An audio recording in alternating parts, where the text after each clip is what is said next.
Welcome to my YouTube channel biology classes. So students, आज की class में हम लोग डिस्कशन करेंगे शैवालों के। हम लोग क्या पढ़ रहे थे? शैवालों के आर्थिक महत्व के बारे में पढ़ रहे थे। तो पिछले वाले क्लासेस में हम आप लोगों को बताए थे शैवालों के कुछ लाभदायक और हानिकारक के बारे में। तो हानिकारक के बारे में हम लोगों ने कल के क्लासेस में नहीं पढ़ा था, लेकिन आज की क्लास में लाभदायक के कुछ टॉपिक और रह गए थे, उसको भी पढ़ लेंगे। प्लस शैवाल के क्या हानिकारक होते हैं वो भी हम क्या करेंगे, इस क्लासेस में पढ़ेंगे। तो चलिए स्टार्ट करते हैं। इससे पहले वाले क्लासेस अगर आप नहीं देखे हैं तो प्लेलिस्ट में जा कर के वहाँ से आप वीडियो को देख करके नोट्स बना लीजिए। और इसके बाद हम लोग पढ़ेंगे, शैवाल ख़त्म हो जाएगा आज के टॉपिक में। तो अगले दिन के क्लासेस से हम लोग पढ़ेंगे ब्रायोफाइटा के बारे में। तो चलिए स्टार्ट करते हैं कि शैवालों का आर्थिक महत्व में लाभदायक क्या क्या है। तो आज की क्लास में हम बताएंगे आप लोगों को कि कैराजिनिन एक ऐसा शैवाल होता है जो कहाँ से, कैसे, किस प्रकार से प्राप्त करते हैं, इसका क्या यूज़ होता है, इसके बारे में हम लोग क्या करेंगे, बेसिकली इसके बारे में हम लोग डिस्कशन करेंगे। तो कैराजिनिन की अगर हम बात करें तो इसमें बताएंगे कि यह कांड्रस और गिगार्टिना या जिजार्टिना भी इसको कहते हैं। तो यह कॉन्ड्रस और गिगार्टिना नामक लाल शैवाल की कोशिका भित्ति से क्या करते हैं, इसको प्राप्त करते हैं। अगर आपसे पूछा जाए कि बताइए कि कैराजिनिन नामक जो शैवाल होता है इसको कहाँ से प्राप्त करते हैं, तो यह जो होता है ये कॉन्ड्रस और गिगार्टिना नामक लाल शैवालों की कोशिका भित्ति से क्या करते हैं, इसको प्राप्त करते हैं। ठीक है, अब हम क्या करेंगे कि अब हम देखेंगे इसका उपयोग क्या होता है। तो कैराजिनिन के क्या पढ़ेंगे, उपयोग।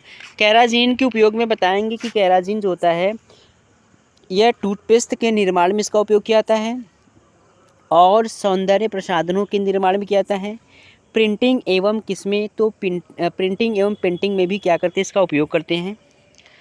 चमड़ा उद्योग में भी क्या करते हैं, इसका उपयोग करते हैं। और औषधि के रूप में भी इसका क्या करते हैं, उपयोग करते हैं। ठीक है, तो यह इसका क्या था, यूज़ था। अब हम देखेंगे डायटोमाइट्स। तो डायटोमाइट्स की अगर हम बात करें तो बेसिकली इसमें बताएंगे कि जो डायटोमाइट्स होता है यह डायएटम्स नामक शैवालों को मृत्यु के पश्चात उनकी कोशिका भित्ति का समुद्री की गहराई में एकत्रित हो जाने से बनता है। मतलब कि जो डायटोमाइट्स होता है इस प्रकार का जो शैवाल होता है, तो जो डायटम्स नामक जो शैवाल पाए जाते हैं, जब वो शैवाल मर जाते हैं, मृत हो जाते हैं, तो उसके बाद उनकी जो कोशिका भित्ति होती है वह समुद्र की गहराइयों में क्या होती है, एकत्रित हो जाती है। और समुद्री गहराई में जब एकत्रित हो जाती है तो इसी से क्या होता है, डायटोमाइट का क्या होता है, निर्माण होता है। समझ में आ गया?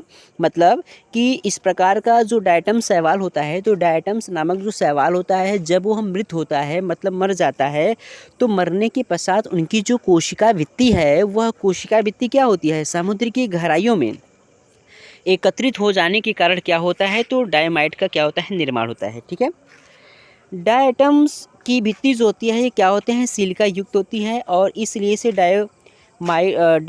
डायटोमाइट जल में क्या होते हैं, ये अघुलनशील होते हैं। इनकी जो भित्ति होती है वो क्या होती है, तो ये सिलिका युक्त माइट जो होता है ये जल में क्या होते हैं, अघुलनशील होते हैं, मतलब ये घुल नहीं पाते हैं। ठीक है, अब हम बात कर लेते हैं इसके आगे की तरफ। देखिए, जिससे क्या होता है, जिससे लगातार ये एकत्रित होते रहते हैं और चट्टानों का क्या कर लेते हैं, निर्माण कर लेते हैं। और जब ये इसमें सिलिया युक्त होने के कारण ये क्या होते हैं, तो बेसिकली सिलिया युक्त होने के कारण ये जल में क्या हो जाते हैं, अघुलनशील हो जाते हैं, ये जल में घुल नहीं पाते हैं। और जब ये जल में घुल नहीं पाते हैं तो ये लगातार क्या होते रहते हैं, लगातार ये इकट्ठा होते रहते हैं, और इकट्ठा होकर के एक चट्टान का क्या कर लेते हैं, तो चट्टानों का ये निर्माण कर लेते हैं। ठीक है, अब हम पढ़ेंगे इसका क्या चीज़, तो इसका उपयोग के बारे में क्या करेंगे, पढ़ेंगे उपयोग क्या है। डायटोमाइट का क्या पढ़ेंगे, उपयोग। अगर डायटोमाइट के उपयोग की बात करें तो इसका उपयोग होता है तेल तथा अन्य उद्योगों में होता है, सीमेंट उद्योग में होता है, कांच के निर्माण में होता है, और रबड़ के औद्योगिक में यानी रबड़ के उद्योग में भी होता है इसका निर्माण। ठीक है, रबड़ के उद्योग में भी इसका क्या करते हैं, उपयोग करते हैं। अब हम बात करेंगे इसके अगले महत्व के बारे में। तो खनिज तत्व के स्रोत के रूप में शैवालों का और कहाँ यूज़ करते हैं, तो खनिज तत्व के स्रोत के रूप में इसको क्या करते हैं, यूज़ करते हैं। शैवाल में विभिन्न प्रकार के खनिज तत्व पाए जाते हैं। मतलब जो शैवाल होते हैं, शैवाल में क्या पाए जाते हैं, स्टार्टिंग में ही मैंने बताया था कि शैवाल में कार्बोहाइड्रेट होता है, प्रोटीन होता है, विटामिन होता है। तो शैवाल में जो होता है, यहाँ पे शैवाल में भी क्या पाए जाते हैं, खनिज पाए जाते हैं। जैसे फ्यूकस लेमिनेरिया है, तो फ्यूकस लेमिनेरिया में जो होता है क्या पाया था, आयोडीन। तो आयोडीन क्या है, तो आयोडीन जो होता है ये फ्यूकस लेमिनेरिया नामक शैवाल में क्या होते हैं, बेसिकली ये पाए जाते हैं। ठीक है, अब हम देखेंगे शैवाल का जो है औषधि के रूप में इसका क्या उपयोग है। तो क्लोरेला और क्लेडोफोरा हो जाएगा, और क्या होगा, लिंग बाया हो जाएगा, आदि शैवाल को जो होता है एंटीबायोटिक से प्राप्त करते हैं। मतलब कुछ शैवाल ऐसे भी होते हैं जिनसे औषधियाँ बनाए जाते हैं। जैसे वो कौन सी शैवाल है, तो बता दें, क्लोरेला हो जाएगा और क्लेडोफोरा हो जाएगा, और क्या हो जाएगा, लिंग बाया हो जाएगा। आदि शैवाल से क्या करते हैं, औषधियों का क्या कर लेते हैं, निर्माण कर लेते हैं। ठीक है, कुछ और जैसे कारा है, नाइटेला है। तो कारा नाइटेला शैवालों का उपयोग हम मलेरिया की रोकथाम में भी क्या करते हैं, इसका उपयोग करते हैं। तो मलेरिया की रोकथाम के लिए जिस औषधि को हम बनाते हैं, बेसिकली वो कौन से शैवाल का यूज़ करते हैं, तो वो जो शैवाल होता है ये कारा और नाइटेला का क्या करते हैं, यूज़ किया जाता है। ठीक है, उर्वरक के रूप में बात कर लेते हैं किसके क्षेत्र में, उर्वरक के रूप में। तो नास्टा के नाबिना और ओसिलोटोरिया और साइनोनेमा आदि जो होता है, इस शैवालों का हम क्या करते हैं, तो वायुमंडली में नाइट्रोजन स्थिरीकरण की क्या होती है, इसमें क्षमता होती है। मतलब वायुमंडल में जो नाइट्रोजन पाए जाते हैं, तो नाइट्रोजन को स्थिरीकरण करने के लिए कुछ शैवाल पाए जाते हैं। जैसे नास्टा के नाबिना हो जाएगा, और क्या हो जाएगा, ओसिलोटोरिया हो जाएगा, साइनोलेमा हो जाएगा, साइटोनेमा जो हो जाएगा। ये सभी प्रकार के जो शैवाल होते हैं, इनके अंदर एक कैपेसिटी होती है नाइट्रोजन का स्थिरीकरण, यानी वायुमंडल में पाए जाने वाले जो नाइट्रोजन होते हैं, इसका स्थिरीकरण करने की क्या होती है, इनके अंदर क्षमता होती है।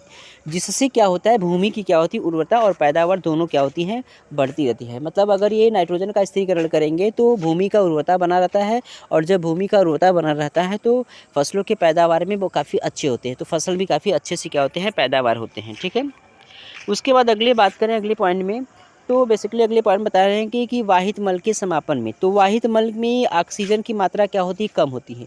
जो वाहित मल होते हैं, वाहित मल में अगर देखा जाए ऑक्सीजन की मात्रा, तो ऑक्सीजन की जो मात्रा होती है बेसिकली वो क्या होता है, वो कम होता है। बट इसमें कार्बनिक और अकार्बनिक जो पदार्थ होते हैं वो उसकी मात्रा काफ़ी ज़्यादा होता है। मतलब इसमें ऑक्सीजन लेवल जो होता है कम होता है, but organic and inorganic compounds होते हैं इसमें क्या होते हैं, बेसिकली ज़्यादा पाया जाता है। इसलिए वाहित मल के ऑक्सीजन के लिए सहायता की जाती है। तो हम यहाँ पे शैवाल का यूज़ करके उसमें क्या करते हैं, तो ऑक्सीकरण के लिए इसमें सहायता कर लेते हैं। ठीक है, तो अब हम बात करेंगे इसमें क्या चीज़, तो हम बात करेंगे हानिकारक शैवालों के बारे में। अब तक हम लोगों ने पढ़ा शैवालों के लाभदायक। तो शैवाल के लाभदायक में देखा था, बहुत सारे हेडिंग को हम लोगों ने क्या किया, उसमें पढ़ा, अच्छी तरह से पढ़ा, आप लोग को याद भी होगा। और जो लोग नहीं देखे हैं वीडियो लेक्चर को, वो लोग प्लेलिस्ट में जा कर के एक तरफ से वीडियो अपलोडेड है और चैप्टर वाइज चैप्टर है, तो आप उसको अच्छी तरह से देखिए और बढ़िया से नोट्स बनाइए, उसको तैयार करिए। क्योंकि इस संडे को फिर से टेस्ट होने वाला है, तो संडे को टेस्ट होगा, तो सभी लोग तैयार रहिएगा टेस्ट देने के लिए। टेस्ट बिल्कुल मत छोड़िएगा सभी लोग, तो सभी लोग तैयार रहिएगा। और लास्ट में डीपीपी जो है कि क्वेश्चन आता है, तो डीपीपी में आपके 2 प्रश्न पूछा जाता है, जिसका आंसर को आपको कमेंट बॉक्स में देना होता है। तो आज भी डीपीपी पूछा गया है, बट ये टॉपिक कवर होने के बाद हम क्वेश्चन पर डिस्कशन करेंगे।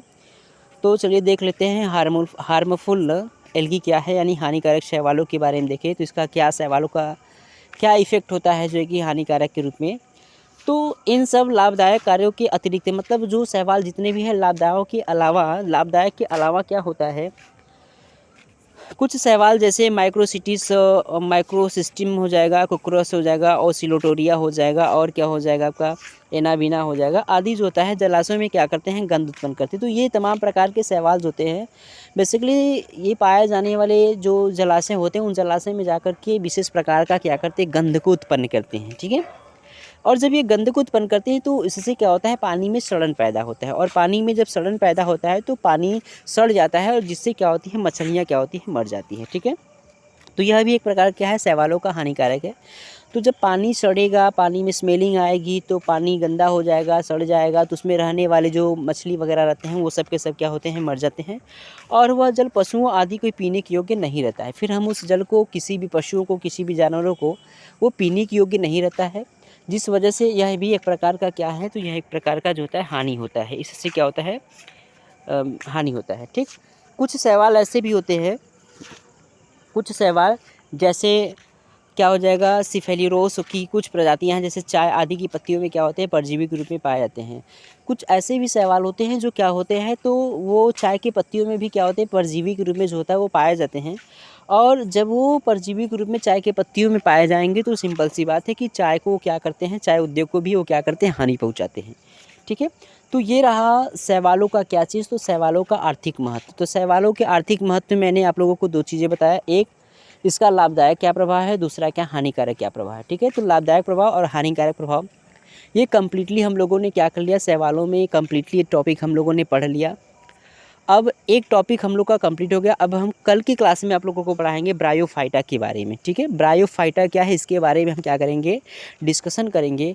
क्योंकि आपको पता है कि जो पौधे हैं उनको कई भागों में बांटा गया है, जैसे ब्रायोफाइटा है, टेडोफाइटा है, जिम्नोस्पर्म है, एंजियोस्पर्म है, थैलोफाइटा है।